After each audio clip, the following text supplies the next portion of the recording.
Marcin Wojciechowski was in the president's pool of journalists, which landed in Smolensk just an hour before the crash. He gave us his perspective on what happened.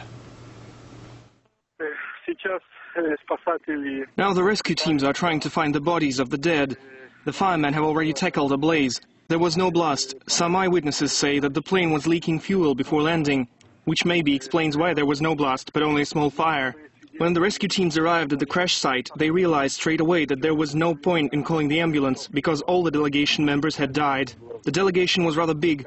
We don't know exactly who's aboard yet, but the delegation list includes 120 people plus 9 crew members. Maybe not everyone arrived at the airport. It is not known yet.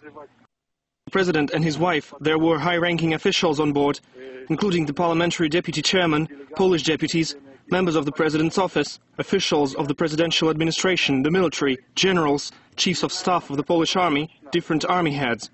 In a word, it's a horrible tragedy. We arrived an hour earlier and headed straight to the hotel to wait for the president and his delegation. If there hadn't been so many people in the delegation, we would have been flying with the president. But as the president decided to invite new guests, it was decided that the journalists would go on a small Yakovlev 47. The pilots had problems with landing. It was a foggy morning in Smolensk today, and the plane made several attempts to land, but it couldn't, so it hit the trees with its wing and crashed.